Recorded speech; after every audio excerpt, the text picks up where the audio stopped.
Today we're going to talk about Antimatter. And before we start diving into Antimatter, which is a very interesting protocol on its own, Jack, do you want to introduce yourself a little? Yeah. So hi everyone. My name is Jack. I'm the founder of Antimatter. So I came from actual economic background. So I'm a game theory major in college.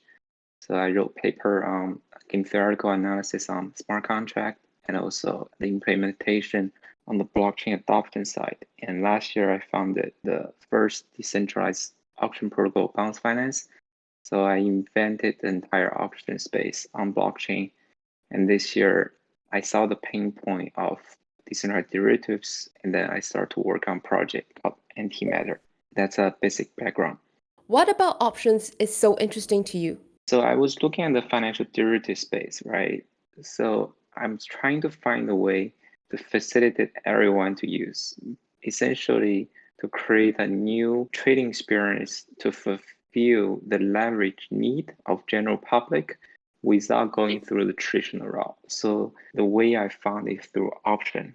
Of course, there are like futures and others. And then basically I found doing it through the option way is more fit in our model and our idea, which I can explain later. But yeah, that's basic thinking.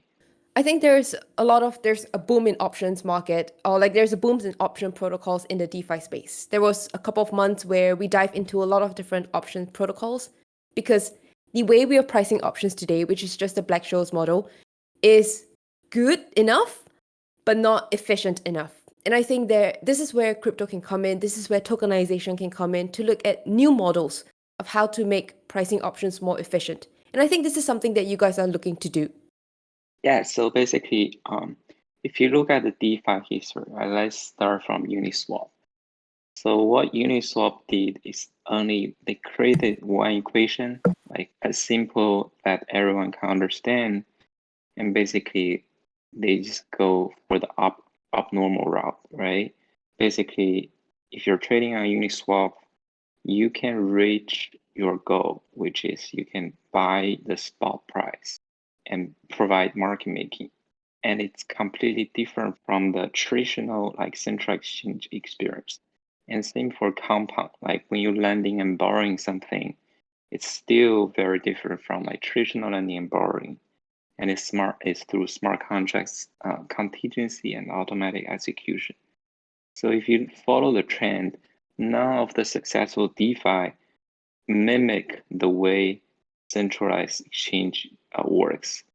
So we think there's still a lot of imaginations and still a lot of work to be done in the derivative space so that people forget about like the old centralized exchange experience. I forget about setting up your leverage and putting a time frame for the order and either be liquidated or liquidate others. So that's the whole picture, like the whole purpose of this project. And the word antimatter is very interesting because antimatter is used in physics to explain, to even out the amount of matter particles in the space. So how does antimatter come into perspective of what options do? Because options exist in a very different world than spot prices. So why antimatter? So basically, there are two pieces for antimatter. First, the idea is actually inspired by the bull token and bear token traded on Binance before, right? I thought they got this list. Essentially, they allow you to buy this token which have 3x leverage on BTC price. And basically, a lot of exchanges start to do it, and they create their own market. But the problem is, it's a good financial product. Like for normal people, if they don't want to go to the derivative section of Binance, they can just go to spot and buy this BTC Bull 3x, and then they can get leverage to Bitcoin. And there hasn't been any product offer in DeFi space for such derivatives. And also, I think this is actually a very useful on-chain tools. And turns out when you try to build the Bull token, it has to come to a pair if you want to do it in DeFi way, because it's essentially two forces against each other, right? You're betting towards each other, which is the Bull token and the Bear token. So that's why antimatter, the name come from, because whenever you create a bull token, there's always a negative token coming out, and the negative token is basically against the bull token. That's also the feature where in our system, when you create an option, you just create a pair of the option, which is if you're bullish or bearish on any asset. So for everyone who's listening, what Jack was talking about is leverage token that was created by FTX first, and then Binance also created leverage tokens like bull and bear functions where you can 3x your bet, whether it's a bull market or a bear market. And that worked out relatively well because they gave people leverage. But at the end of the day, it was still on a centralized exchange. And until kind of like now, you don't really have that much of derivatives in the DeFi space. So the leverage that you get is still very basic. And then, DeFi was still peaking, it was still starting up. So we didn't have that kind of tools available. So this is where Antimatter comes in, where Antimatter can solve that. Yeah, there is another point. Basically, I'm not a believer of basically if you mimic the centralized exchange way and do it on blockchain, you can be successful. So the reason is very simple. People who are trading derivatives, they're on leverage, right? They care less about your technology. I mean, there are two groups of people. One group is very experienced traders. They can set up very sophisticated leverage like 10x with a time period, right? Choose a time period for expiration. And those type of people, I don't think they will use DeFi as a complementary to the central exchange trading because blockchain is still very limit in terms of storage and computation, and derivatives does need a lot of that. And also, if you're building a DeFi, which is very similar user experience to, for example, Binance, I'm not thinking people, at least a large amount of people will come to you because trading leverage, everyone is nervous. This is the first thing.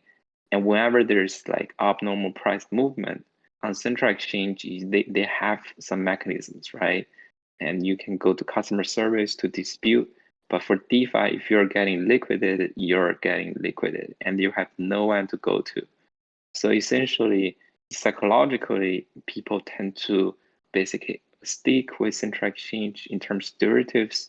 And that's why you see a lot of protocol, their interface is exactly the same as central exchanges, and they just didn't get any traction, no matter how well their design is. So basically, you're saying that for these derivatives traders, you either go to centralized exchange because that's safer instead of having every entire mechanism that's done on chain, or you basically just trade your regular assets and not have that much exposure to the blockchain space.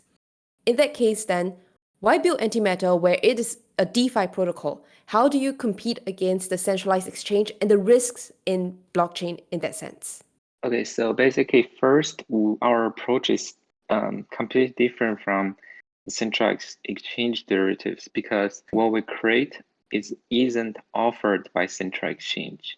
So that put us in a good position because what we are targeting is those people who have access to DeFi and who want to get leverage, and basically they want a more easier to understand product model which can fulfill their need. And so that basically separates us from the centralized exchange derivatives or any other decentralized derivatives models. And the product that you're offering is this thing called perpetual options, where you have an exposure towards an underlying asset, and the way you are tokenizing the exposure is in the form of an option. Yes, exactly. So basically, the way is you create a price range, and then you can basically generate the two tokens, one positive and one negative. And the two tokens both have leverage, and both the price will move in direction of what the underlying asset moves. So essentially, if Ethereum goes up, for example, $1, we want the call token to go up more than $1, right? And then we reach our goal. Essentially, if you want to get more exposure to Ethereum price, you just go to buy the call token. Like you don't set your leverage. The leverage is embedded in the token. That's the hard part. And also similar to the call token, you also have a reverse price mechanism, which is basically the pool token price. the put token price will always go against Ethereum price at any price point. So before we dive deeper into understanding, the price floor, price ceiling, the price range in which tokens and assets can be traded, can you take a step back and explain what is perpetual options? So it's basically it gives you the right to buy something. In theory, perpetual option is it gives you right to buy something at a certain price and with no expiration, right? So this is a traditional option. But for our model, we made a little bit adjustment. It's basically when you hold the bull token, you're comparing with the price floor, right? You always have the right to buy something cheaper, and that's what the call token price is valued at. And also, this is perpetual, meaning there's no time frame, and that also link us to the feature of no liquidation, because if you're holding the call token and if you're not basically selling it, you will not be liquidated. So whether getting liquidated or not is your decision. It's not like the order's decision to make. So basically, perpetual options is a derivative. It just means that you have the option to buy or sell a specific underlying. So let's take ETH. When you have an option, you can have a call option, which is to buy ETH at a certain price, or a put option to sell ETH at a certain price. So this is something that we see in traditional finance, we see in Binance, we see in FTX. It's all over there. The difference now is that these can be perpetual. In traditional finance, in traditional options, you always have an expiration. So by the end of this month, you don't have the luxury to say that I want to buy or sell ETH at this price. The difference that you're bringing in is that, hey, you can do that. You can do that for a very long time. And you can basically decide to want to buy or sell, and there's no expiration. So that is essential what perpetual options are. And this is a very unique product. You don't have it anywhere, just on Antimatter right now. And also, another reason we go for perpetual isn't it's fancy. There are two things, right? Philosophically, I think everything on DeFi should be perpetual, because think about it, we're already on blockchain, and basically blockchain is a everlasting stuff, right? Infrastructure, and it doesn't have a time frame. I mean, the block number is a time frame, but in terms of decentralization, as long as there are people managing it, it can go forever. So when you put a financial product, you really shouldn't put like time factor in the equation. And look at compound, it doesn't have like a time factor within their equation, or like Uniswap. So we will take out the time factor from the traditional option model. You got like a lot of space to work mathematically. Essentially, you eliminate one variable, and you can just create a lot of new things. The word perpetual is something that's a bit out there already in the DeFi space, and one of them is the perpetual futures. So perpetual futures are basically the assets, like ETH again. There's no expiration. So futures instead of options is really a derivative. You have more capital efficiency with options. With futures, it's basically the entire underlying asset itself. So with perpetual futures, we have a few protocols doing that already. How is perpetual options different from perpetual futures? So it's basically you don't need the entire underlying asset. You only need a certain amount, which give you more exposure if you want to the market. And also, I think another big difference is for them, it requires like even like over leverage underlying asset, right? But for us, the underlying asset is essentially not half and half with a certain underlying asset ratio. For example, you have one target asset and one stable coin underlying. So essentially, you don't need the whole backup, and you have more exposure. And I think that's the main reason and the main feature for perpetual options. With perpetual futures, the counterparty will be a long position and a short position. In perpetual options, who is the counterparty that we're talking about over here? No matter it's perpetual futures or perpetual options, it has two layers. So in the first layer, you have call and put. And the second layer is you have long call, long put, and short put. So basically, from the traditional perspective, the long party always need to pay to the short party, because the short party, no matter they're shorting call or shorting put, they are responsible for creating the market for the long people. And essentially, you have to pay the so-called funding fees. And this isn't the difference between future or option. This is both features. But for us, we think if I'm doing a protocol, actually at the beginning of Antimatter, we were doing it. And basically, you create a long call and short call token. So you have two tokens within the call. But we figure that there isn't any incentive apart from liquidity mining to incentivize the short call people. Why would I basically create a short call when Ethereum price is very strong? So we change our model. We make the two layers of logic into one. So now we only have one call token and one short, and we make the responsibility to be fair for both sides. Essentially, both sides you're looking for leverage with different direction. So we eliminated the long and short basically logic within our model. So now you only have call and put token against each other. You can think it as a straddle model. I think this part is a little bit complicated. Can you summarize again, who will be the counterparty in this case? Because the whole point of antimatter is that when you have one thing open, you have the NT of that matter to even it out. Because at the end of the day, this is a zero-sum game. So if you don't have the other side, who's taking the risk? Who's your counterparty risk? So basically, in our new model, it doesn't require if you have a call, there has to be a put. Essentially, everyone can be like holding a call, and it can be like no one holding the put token.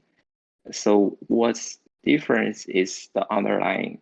Essentially, if more and more people holding the call token, the call token price will goes up, right? When the call token price goes up, there will be arbitrage opportunities. Essentially, people can redeem their call and sell the Ethereum underlying and get immediate profit. There isn't like long or short in the model. And basically, there are two counterparty. The first counterparty is when you generate more put, there will be more USDT in the underlying. And when you generate the call, there will be more Ethereum. But you two parties share the same pool. This is the first one. And the second one is arbitrageurs. They will help to remove the counterparty forces through immediate profit making, through arbitrage opportunities. As you can see, this is way easier because we no longer talk about long or short. Like the recent article published by Paradigm, the problem with their model was a model in Antimatter at the very beginning, which is you can create this very fancy model, but when you come into place, no one is providing liquidity for the short position, right? Who will do the short call and who will do the short put if there is no funding fee? Another question that Will has is that with perpetuals on without any liquidation, what is the counterparty of the underwater position? Okay, so it's a very interesting question. Let's say we're currently having the Ethereum option from 3,000 and it's almost 3,000, right? And if it goes below 3,000, the call price, well, the call token should go to zero because we will try to redeem from the protocol. You cannot redeem anything out. The interesting part is because this call token, because it's tradable, so basically some opportunities can basically buy those call token at zero price because they think whenever in the future there is a day when Ethereum comes back up to 3,000, they can still profit from it. So from theoretical value, when it goes underwater, your call token will equal to zero. But it probably won't because someone will just see the opportunity and just buy. So it will always have some value. And also the second is if you do not redeem your token, which you cannot redeem anything out at that point, you can always basically go back and redeem something in the future when it's back in the range. You guys recently upgraded the antimatter options model to a version 2. In version 1, it is a different model, and in the current version now, you use something that is quite similar to how the virtual AMMs work, but not in the exact same way, but in the idea of an invariant. So let's explain a little bit more of virtual AMMs and perpetual protocols. With perpetual protocols, as you mentioned, there is this funding rate available, the long pays the short, and everything is done in the same pool, like you mentioned. All the assets are in the same pool, and you are basically funding each other at a specific time period. So you guys are not doing that. You guys use a very different model. In your new model, instead of getting that invariant where AB equals K, your invariant here, your constant, is the constant of the ratio of the calls and puts. Can you explain that a little bit further? Our model is completely different from virtual AMM. Their idea is pretty smart, but it's not a really option, right? What they're doing is basically create a virtual environment where you come in, everyone's on leverage, then you can do a lot of things with your virtual token. And then when you come out of the reality, it's underlying asset backed. Both of us have the pool in the middle, but the pool is for different purposes. So for us, the call token and put token, they have an underlying asset ratio, right? When you generate a call token, you're essentially readjusting the underlying asset ratio. So there will be more Ethereum and less USDT in the model, and vice versa for the call token. And basically, the call token and put token price are not managed by any price oracles. It's basically derived from those underlying assets, which arbitrator can work through.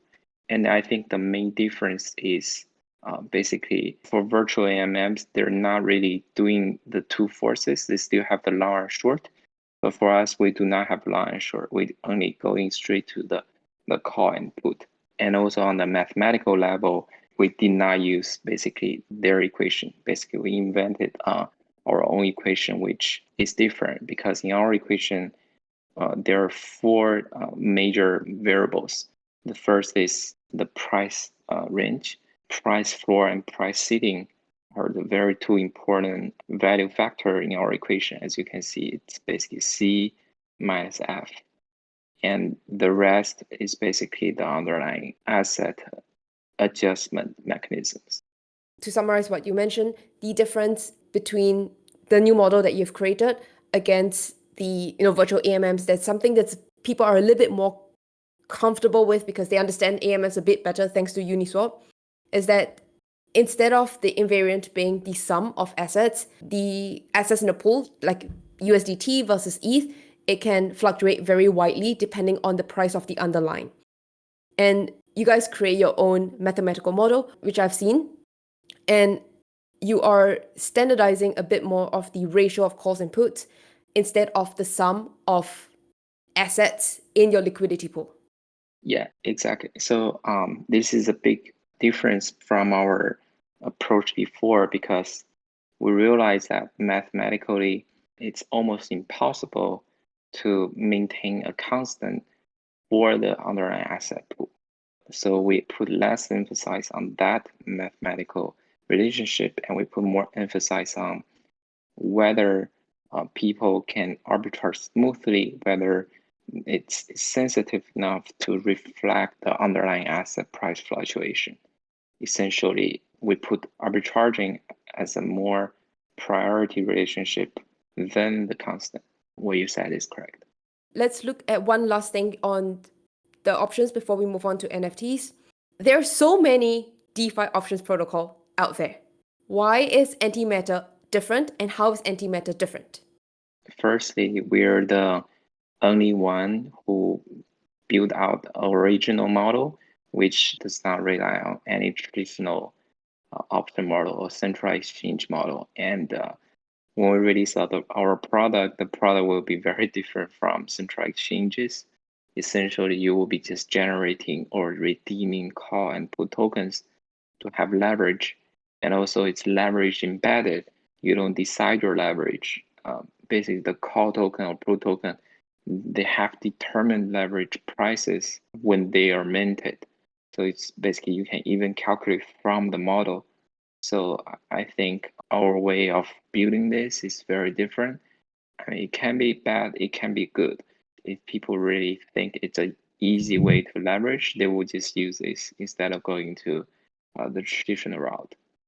But it takes time to educate people, and also it takes time for us to keep improving the model to make it more competitive. Yeah, I think OPYN. I think they're looking to build that. And then there's this very famous paper of everlasting options that was circulating a couple of months ago. That I think looks very similarly to what you guys have already done. I think it's very different actually. So if you look at their model, they still have price, right? The price is in the equation. And for us, we had some similar ideas in February, and that's what people accuse us for because we spent like 4 months building this model, and people think we're just lazy. And the reality is, when you try to take out the price from the equation, it's next level, right? Because we don't want to rely on price oracles. And how can you do that? You need to rearrange the motivation for underlying asset, basically management. And essentially, the first big difference is they rely on oracles, and we do not. And the second is they still haven't solved the problem of who is providing the short. In their model, the latest paper, it seems like every single hour the long position need to pay the short position for the funding fees, just for the responsibility of short providing the market. And is that attractive anymore? Like for Antimatter, if you hold a call position, if you buy it, you don't need to pay any other fees. You can hold forever. Or for them, they would just constantly drain your position through funding fees. I don't think that's very attractive to most of the people, especially on DeFi. So there are two major differences between us and Everlasting. And there's another product that you guys launched recently is financial NFTs. NFTs are huge, and financial NFTs just intuitively make sense because if you are tokenizing a specific position or tokenizing a specific kind of portfolio, that's where the NFT comes in. So do you want to share a little bit more about what are financial NFTs? If we look at NFT from a very fundamental level, it's basically a container, right? NFT is not something that's fancy. I mean, in art, you can think it as a container. You put your digital work there, you can just show your NFTs. In financial space, when you say something's a container, you can link to two things. One is a basket for asset, and the other is trenching. You can trench your asset into different categories and do a lot of stuff. We think that's how NFT can be valuable in financial space because we do see a lot of basket asset, for example, ETFs trading in the traditional market. And NFT is even better because you can insert your real asset into this NFT, and this NFT is like a certificate for their underlying asset. And that's why we did a very simple experiment. We launched this platform, which is the ETFs for the spot. But there's another piece which is trenching, which is you can allocate different your asset into different category, and that's another area which is worth exploring. Absolutely agree. I think that's going to be the next area. There are a few protocols looking into trenching, but the space is huge, and looking at trenching in a more like elegant way in which you tokenize your position will actually make a lot of sense to the space. So far we've talked about options, we've talked about ETFs and NFTs. The options piece, you don't need a native token for that. With the NFT, you're basically tokenizing your position. So you don't need your native token for that. So where does your native token come in? How does it help boost up the value of your entire protocol? Okay, so I think whether DeFi protocol needs a token, it has been debated for a while. And if you look at the economic paper published by a lot of economists, I mean, the real economists, not crypto economists, there are basically two effects of token, right? Let's talk about the traditional economic effect. And it can basically serve two things. And it's really only two things. First is it can be a payment of transaction within your system. And the second is reduce the endogenous user fluctuation in your model. And in plain word, it's basically improves your user loyalty. Because when you're a user holding your token, essentially it can create a more long-term, basically solid user base. And this is basically from traditional economists. And from crypto standpoint, I think these two are very meaningful and obvious. First is basically we do need to have payment, right? And if the payment fee is in form of Ethereum, but we need to do the buyback and distribute it to stakers through non-inflationary staking. And basically that's how the protocol accrue its own value, right? And the second thing is user base. Straight up example. If Sushi doesn't have a token, do you think Sushi can be this successful? And this is basically a good example, a textbook example showing how a token can maintain a loyal user base and help you to bootstrap from the beginning. And I think let's be very honest and not talk about the very fancy tokenomics. I think these 2 points are valid enough to prove a token is useful in any type of protocols. Absolutely. I agree with you 100%. So let's open the floor to questions because you guys have a lot of questions here. So the first one is, when is staking going to be available? To talk about staking, I think I need to walk a little bit through the whole stuff, right? So basically, in the token, since it's also economics lesson, I think we can discuss a little. For a token, you basically have 2 effects, which is one is financial effect and 2 is set with traditional basically economic effect. And traditional economic effect is related to the productivity of your platform, the user base, etc. And the financial aspect is basically your token price, whether your token price have liquidity or fluctuate a lot.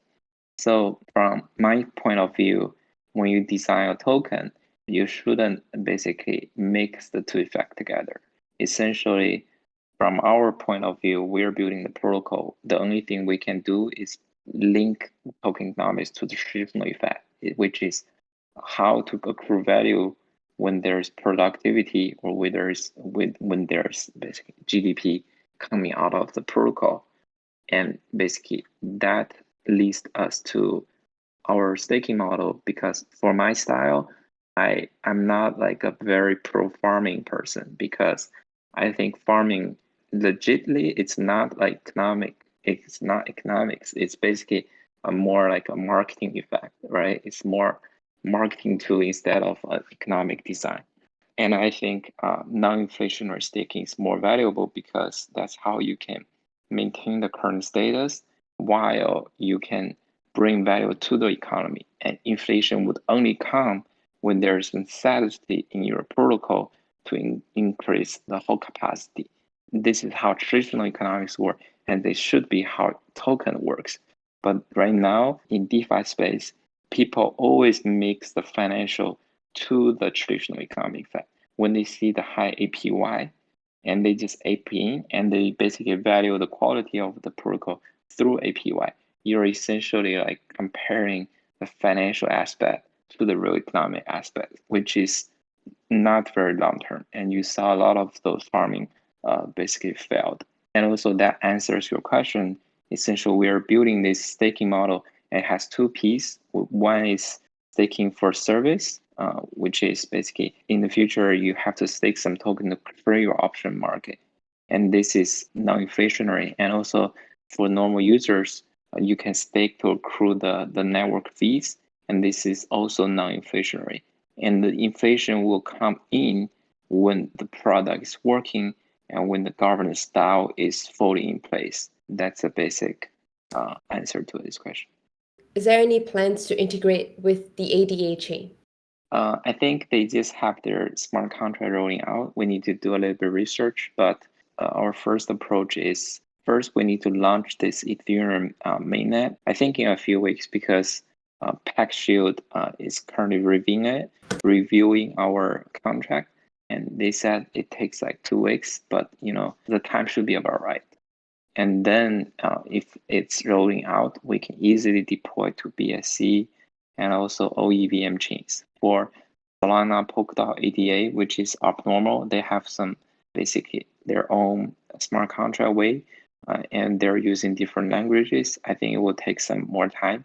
But if we see the traction on ADA, we'll definitely consider it. Going back to the call prices, What happens if call token price goes to zero and the underlying asset keeps dumping? The underlying asset wouldn't keep dumping because whenever there is a call position or put position generate or redeem, you're essentially have an inflow or outflow of the underlying asset. So you really cannot drain the whole pool if there is still liquidity in the call or put. So basically in this part where if let's say it's a Doge versus USDT, and Doge because the SEC decides to cancel all Doge and Dogecoin just plummets. So in that sense, as long as the common pool has Dogecoins in there, doesn't matter what the price is, and USDT, there will still be enough liquidity, not in USD term price, but in terms of the quantity of Dogecoin to allow the trade to continuously happen. I think I misunderstood the question. The question is whether the market price of the underlying plump. Okay. So basically, whenever there's even a small fluctuation, there will be arbitrage opportunities, right?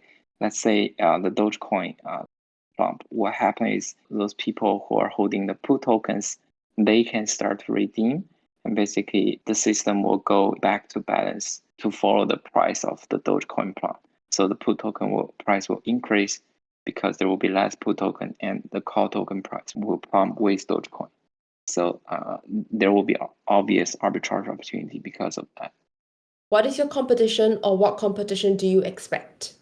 For us right now, we haven't seen anyone doing our approach. So the specific model, we haven't seen the competition yet because we invented the model. But in the derivative space, we do see some competition like OPN, perpetual protocol. These are the obvious competitions, but product offered by us is very different from them, and we have to basically analyze it when we launch it, since it's not a very similar stuff to analyze like other DeFi protocols. Morty has a very good question. I definitely forgot to ask that. Thanks for the question, Morty. What is the project's main pricing model? And what's it relevant to your liquidity and economic growth? Basically, because we does not rely on oracles, everything will through the pricing will be maintained by arbitrageurs. So whenever Ethereum, let's say Ethereum price goes up, what can happen easily is if the call token price is still at the current state, people who are holding call token, they can see the opportunity, because when they start to redeem out of Ethereum and sell to the market, they can make immediate profit. And those are markups which are attractive enough for people to redeem. So they will push the call price up, follow the Ethereum, and vice versa. So this arbitrage mechanism is as simple as you just comparing the targeting asset value with the underlying asset of the call and put, and you can start to generate or redeem the call and put price. So yeah, that's our pricing model, and it's non-oracle. How do you settle the price differences? How often do you settle them as well? Anyone can settle it because I would assume someone will build a bot to keep tracking it because they will make the immediate profit. So it's up to the public who can settle. So in that sense, the protocol focuses very much on allowing you to create a perpetual options position of the underlying, and then the secondary market, that's where arbitrageurs come in to level out the prices. And so you don't need to rely on oracles, just relying on basic economic incentives for people to come in and make profits and help to level out the price difference. Yes, that is correct. So how is this pricing model related to your liquidity and economic growth? Okay, so this is quite interesting because we currently have a version on testnet, right? If you look at it, it has 3 pieces, which is option creation, option exercise, and option trading. So we figure out that if we require people after they generate the call and they have to provide Uniswap liquidity, this third step is very difficult, and not many people want to provide liquidity and require some basically knowledge to do that. So we package these two together, which is for the new release. When you try to buy a call token, you're essentially just generate one from the protocol. And the generation is the process is as simple as you put a ERC20 in, And we will use Uniswap Smart Router to allocate your asset into their target asset underlying and the stable coin, and basically and put in the vault. So essentially, our liquidity is Uniswap's liquidity. We no longer need to provide liquidity for call and put tokens. So this way, we have access to the deep Uniswap liquidity and not be worried about lack of liquidity for call token and put token. So we think this product adjustment really improves the liquidity status of the protocol. And the economic growth is basically whenever there is more call and put token generated, the underlying vault will have more value. I think that's quite obvious way to evaluate. So just to clarify on the liquidity part again, every time you're opening a call put position, when you're activating the smart contract to allow the position to be created, it interacts with both the position that is from the Antimatter protocol and also helps you to open an LP position on Uniswap pool. No, let me rephrase it. So in our old model, we separate the two steps, right? When you generate the call token, and if you want to be a market maker, you need to go to Uniswap and being an LP of the call token, right? Essentially, and basically for normal users in the old version, they have to go to Uniswap to buy the call and put tokens. But we think this is this complicated stuff.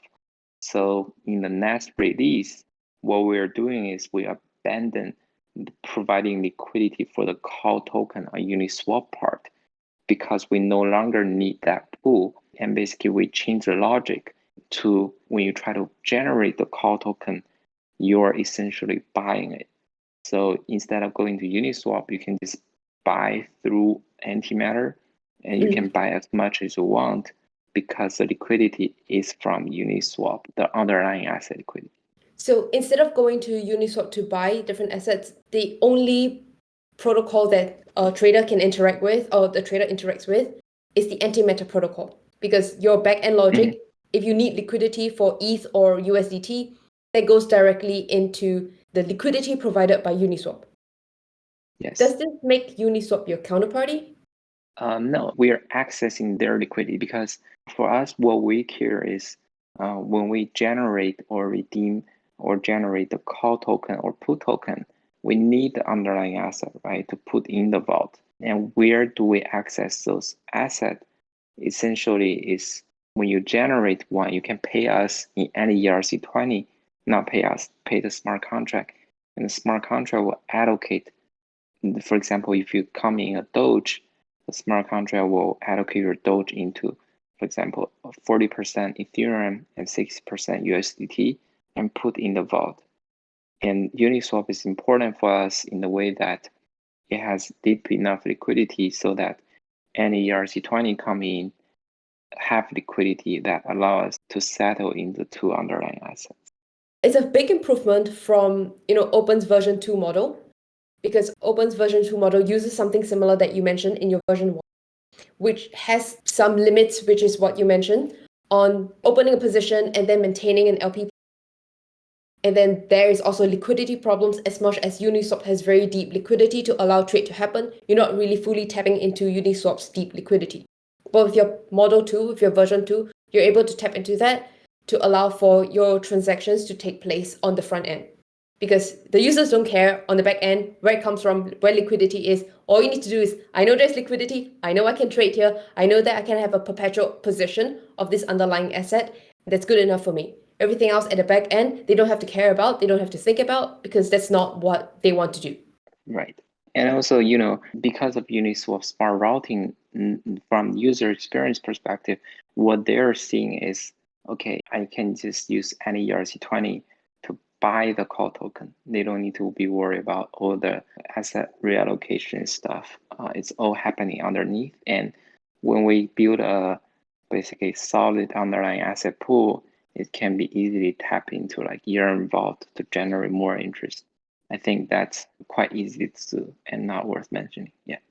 One last question. Based on everything that you've learned about building an options protocol and building these different mathematical models of pricing options, what would be one recommendation you would give to anyone who's interested to build, explore, or improve options protocols that we have today? So I think the advice I gave to it's not only option like to all DeFi protocol is we should just stop copy others. Like there are enough things to work on that people haven't worked on yet, and basically there are a lot of new model that needs to be built for DeFi, and I think we should just and people should just start to innovating new models instead of just like copy anything and just make a little adjustment and launch a new projects. Absolutely agree with you. Yeah. I think the space is big enough for new ideas to develop, and there's enough opportunities and demand for new ideas, new financial products, new financial models, new protocols. So there's no need to copy. Just use your brain a little bit and brainstorm on how to improve the existing inefficient market that we have. Thank you very much, Jack. Let me summarize what we've talked about today. So we talked about Antimatter, which is another options protocol, but this is very different because this is perpetual options.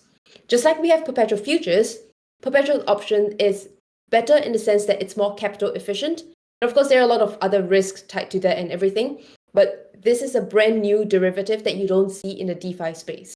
And this is also a brand new derivative that you don't see in the CeFi or traditional finance space, because everlasting options, perpetual options, or options that do not expire, they are very, very new in the space. That's something that we have not seen ever yet. And this can be done thanks to blockchain.